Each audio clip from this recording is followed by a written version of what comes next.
Bem, pessoal, nesse momento, finalmente a gente chega à discussão do campo profissional, tendo já discutido o campo acadêmico, científico e o campo do ensino de relações públicas.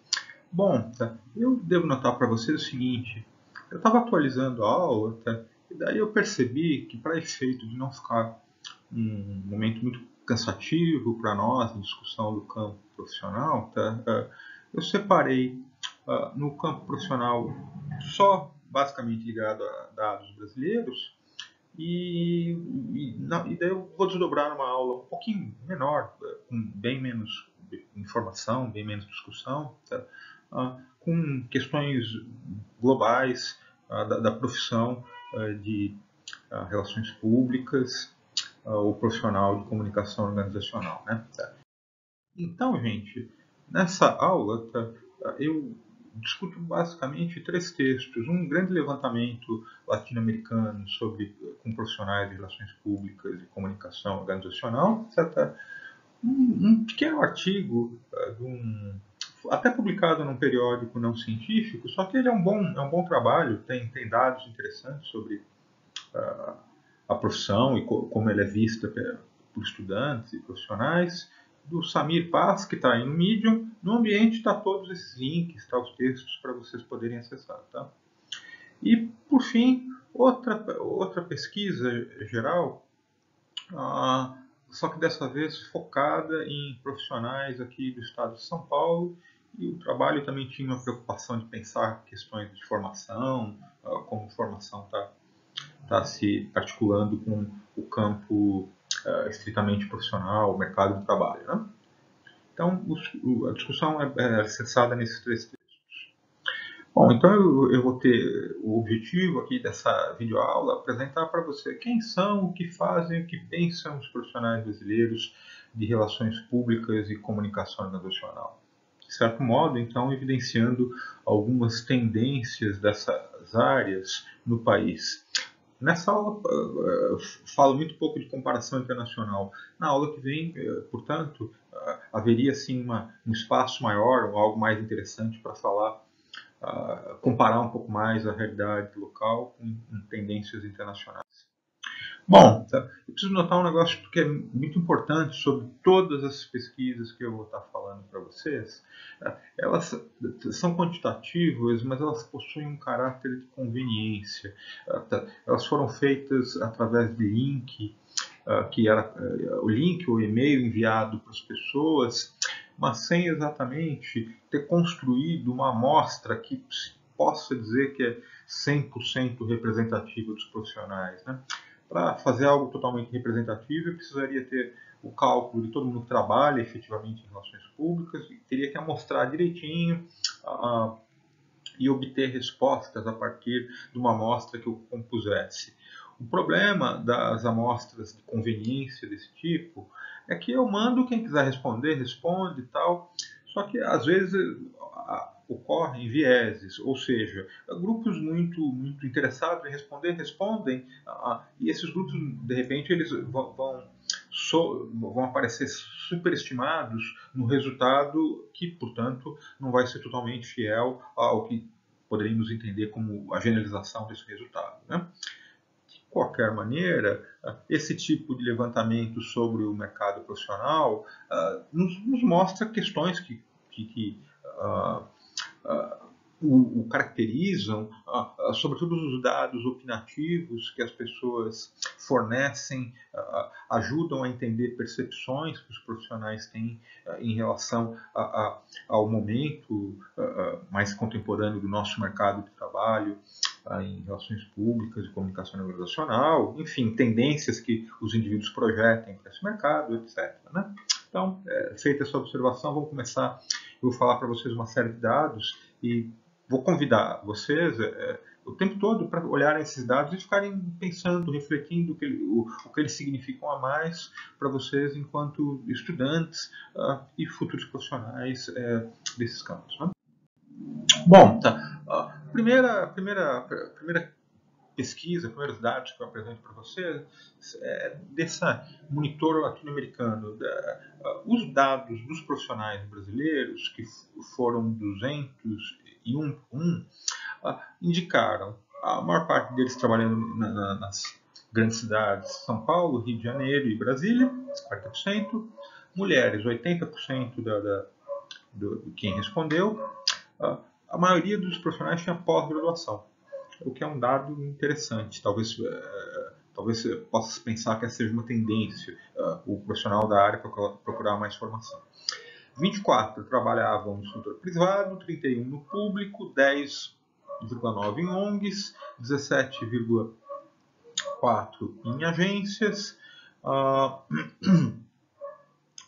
É claro, se você junta agências com o chamado setor privado, o mercado supera o público. Tá? Às vezes, ao olhar a pesquisa, temos que ter um pouco de malícia, um pouco de olhar crítico, porque senão a gente pensa, é uma profissão basicamente ligada ao setor público, né? Porque o número absoluto maior é 31,8 é público, mas não. As agências, grosso modo, são agências do próprio setor privado, tá?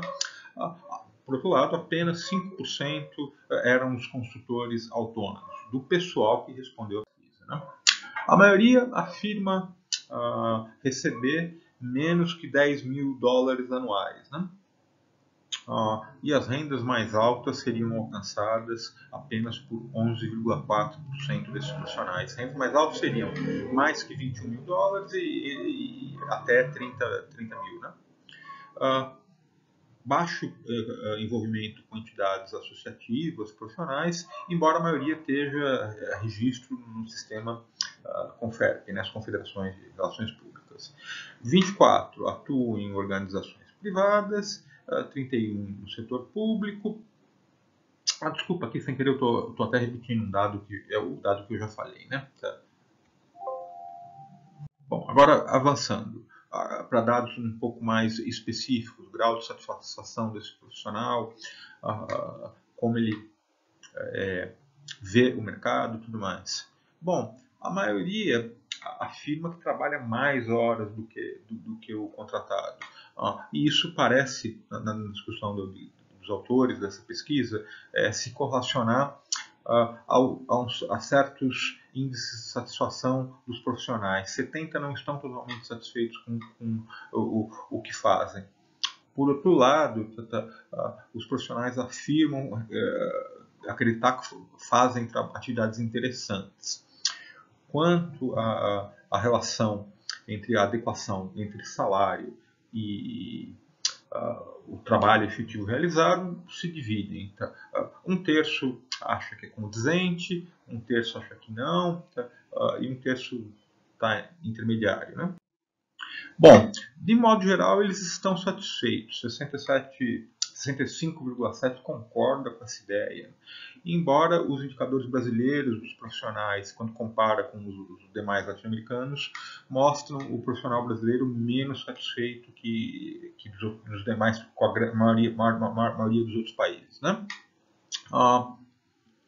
Daí também essa pesquisa também procura apurar o modo como as organizações dão importância ao campo de atuação e ao uso de meios de comunicação. E daí se mostra o seguinte, isso é interessante, tá? Em particular, pois essa pesquisa perguntou, para dar uma certa nota para campos atuais, e para daqui, então, ela é feita em 2014, e daí se pede o que ele acha que vai ser, como é que ele acha que vai ser em 2017. Então vocês vão poder ver que existem três dimensões, trabalhos, tarefas do profissional de relações públicas e comunicação organizacional, que os profissionais dizem que vai haver crescimento, já é importante, mas vai ficar mais importante. Comunicação interna e gestão de mudança, comunicação de crises e a comunicação corporativa. Essas seriam os âmbitos onde há digamos assim, uma percepção de que vai ganhar mais importância. Eu já tenho, mas vai ganhar mais. É também interessante, a gente olhar essa tabela, né, ver o volume bastante significativo de âmbitos de atuação das pessoas nesses âmbitos. De outro lado, se deu para esses profissionais 12 temas e solicitou-se que eles elencassem os 3 mais importantes. No caso dos profissionais brasileiros, eles falam que são aspectos importantes da profissão: encarregar-se do desenvolvimento sustentável e da responsabilidade social, defrontar-se com a evolução digital e as mídias sociais, construir e manter a confiança na organização. Tá? É interessante ver essas principais preocupações que emergem dos dados dos profissionais atuantes, uma associação com a ideia da importância que as mídias sociais vão ter no mundo contemporâneo, atrelada a uma economia que se fortalece, né? E que faz com que os consumidores de produtos e serviços tenham exigido mais qualidade, ética e transparência das empresas. Esse é um ponto que eu veria como um dos mais interessantes dos dados que essa pesquisa coloca em relação ao campo profissional do profissional de relações públicas e de comunicação organizacional. Bom, associado a esse ponto é o detalhe de como os profissionais veem os canais de mídias associados ao trabalho. Né? Então, mídias sociais no topo, mas, sobretudo, no topo em relação à percepção de futuro. Né? Uma diferença grande. Os profissionais em 2014 viram bem a importância que assumia. Por outro lado, comunicação não verbal também é interessante, é percebida como uma tendência importante. Comunicação online, bastante associada às mídias sociais. Né? Por outro lado, TV e rádio, que até decresce a importância, assim como meios impressos. Bom, continuando, essa pesquisa também trouxe um detalhe bastante significativo, importante. Nós vimos a importância que as mulheres têm em relação à profissão. Né? E daí se perguntou aos respondentes o grau de concordância com algumas afirmações, se a feminização retarda o uso de tecnologias, e se separa, é o que mostra essa tabelinha aqui à esquerda, o como as mulheres e homens pensam em termos de cada uma dessas questões. Né? Então, é muito interessante notar certas questões em termos de as mulheres, por exemplo, acreditam que, principalmente as mulheres, elas acham que uma comunicação mais simétrica é favorecida pelo fato de ter mais mulheres. É a segunda coluninha aí. Vejam que 22% das mulheres acreditam nisso. Acredita-se também que a maioria uma maioria feminina poderá aumentar o salário médio do profissional,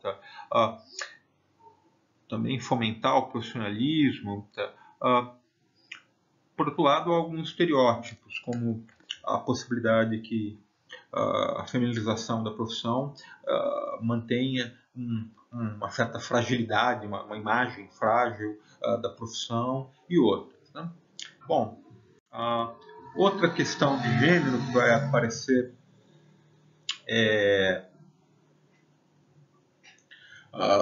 nessa pesquisa é que, quando se pergunta se as mulheres têm que se esforçar mais para apresentar resultados e para ascender, isso daí transparece nas respostas. Há uma concordância.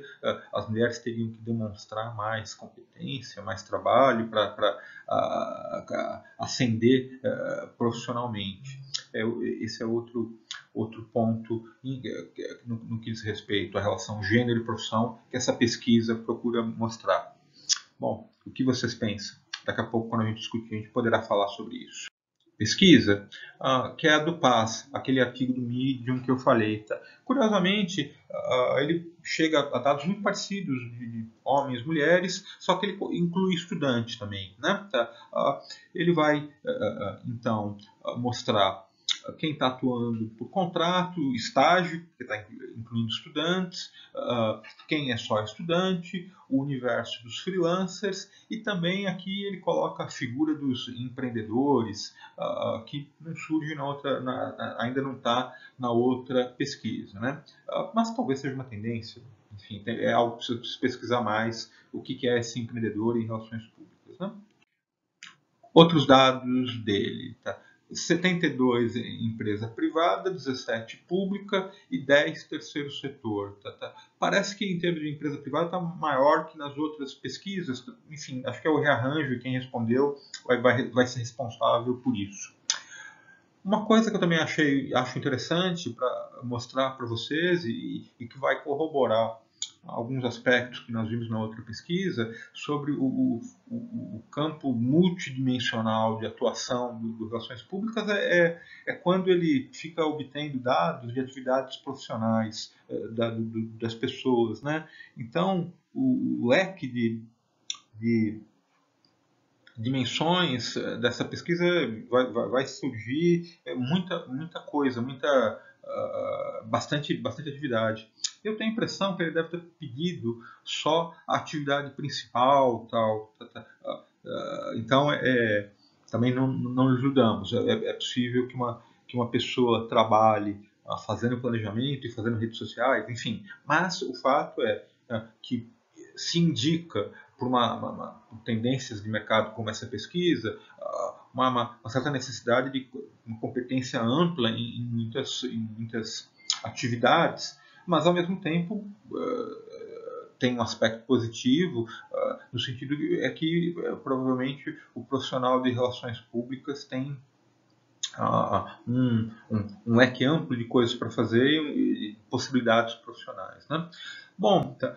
Agora quanto a esses dois dados aí de cima, né, tá, vocês vão ver algo meio parecido. Tá? Muitos possuem, a minoria, na verdade, possui registro no CONDEP. Tá? Nós vimos, ou melhor, nós vimos na outra que era a maioria. Tá? No entanto, na outra pesquisa falava uma baixa relação com os órgãos associativos. Né? Bom, de quem respondeu essa pesquisa, 58% pensa está consolidado, por assim dizer, e não pensa em mudar. 42% ainda refletem uma eventual mudança de carreira. O que tem a ver com o fato também de ter um estudante, enfim, provavelmente. Né? Continuando, tá? Essa pesquisa tem um negócio também interessante, pois ele tem uma pergunta qualitativa onde ele perguntou para os profissionais como você acha que vai a profissão, bem ou mal, e há uma certa divisão, aqueles que acham que a profissão vai bem, outros acham que vai mal. Tá? No entanto, algo que emerge nesse levantamento. Em outros, é a questão do reconhecimento profissional da profissão, que as pessoas acham que merece, precisa melhorar, é algo a ser melhor conquistado socialmente nos próximos anos. Assim como questões de remuneração. Né? Por outro lado, abre aspas, existe um otimismo em relação ao crescimento da área de relações públicas. Muitos citam a explosão dos meios digitais e a preocupação das organizações com a reputação como fatores para a expansão do mercado. Lembrando que esse levantamento foi feito em 2014. Aí eu pergunto para vocês pensarem, esses pontos foram questões que se colocaram para vocês na escolha da profissão? Tá? São pontos que são discutidos em outras das disciplinas que vocês veem como aspectos fortes da profissão hoje? Bom, daqui a pouco discutimos isso. Bom, uma síntese das observações dessa pesquisa do PAS, certo otimismo em relação ao futuro, necessidade dos profissionais se qualificarem o tempo todo em busca de melhores vagas, algo que, por exemplo, nós podemos associar à primeira pesquisa ao grande número de respondentes de profissionais com pós-graduação. Né? De outro lado, eles falam, isso é algo interessante para vocês enquanto reflexão do mercado profissional, de ampliação dele, é que muitas vezes as vagas são como profissional de relações públicas, mas isso está nas entrelinhas, não está dito, não está descrevendo no título, procuram relações públicas, mas o tipo de trabalho que pede é muito característico de um profissional de relações públicas e portanto, cabe aos profissionais de relações públicas muitas vezes irem atrás dessas vagas, né? Daí, uma discussão. Deve-se apostar mais numa questão de especialização ou versatilidade? É um ponto que eu também posso querer discutir com vocês, saber a opinião de vocês, né? Ele também observa que se deve melhorar a representatividade dos órgãos de classe e que o profissional, para concluir, tem que assumir certa responsabilidade nas condições do mercado para melhorá-lo. Então, essa pesquisa do PAS nos diz isso. E agora, concluindo em poucas lâminas, em uma lâmina, na verdade, eu falo dessa pesquisa com os profissionais paulistas, que teve também a preocupação de pensar em que medida o ensino universitário está colaborando com a profissão, quais são determinados problemas que podem estar ocorrendo, tal, né? Bom, essa pesquisa houve 139 respostas e ela vai notar que as pessoas que estavam empregadas na área é cerca da metade. E daí, 29% estão empregados, mas fora da área, e 22% não estavam empregadas. Quanto à qualidade das oportunidades em relações públicas, a ampla maioria acha que são razoáveis, 51,2%. 40 e pouquinho por cento acham que são ruins. Boas são apenas cerca de 8%, um pouquinho mais de 8%, diz que são boas. Bom, aí quando as pessoas, os respondentes dessa pesquisa, vão discriminar por que disseram isso, há algo interessante que vai rebater em algo que a gente já falou. Acredita-se que a falta de reconhecimento profissional afeta a qualidade das oportunidades disponíveis para RP. No entanto, os formados em universidades públicas vão considerar que os salários são piores do que as funções, quer dizer, desempenham tarefas que mereceriam salários mais adequados em relação a elas.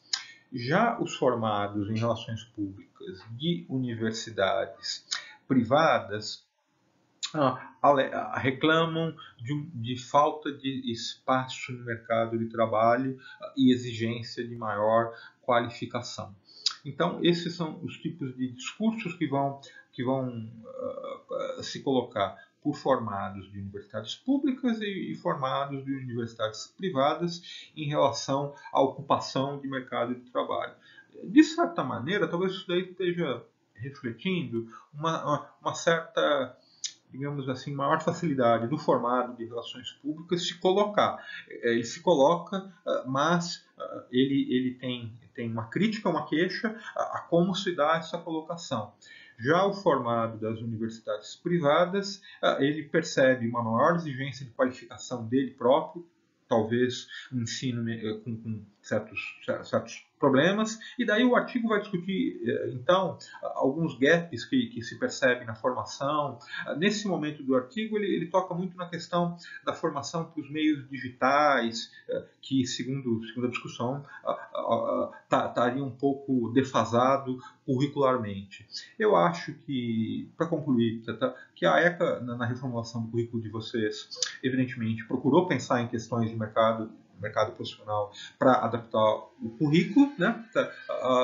No entanto, não resta dúvida que todos nós, sobretudo num ambiente de um país que não tem crescido muito economicamente, vamos ter um trabalho maior para encontrarmos brechas, encontrarmos espaços de atuação profissional. Torçamos todos para que essas dificuldades, em particular da pandemia, passe logo.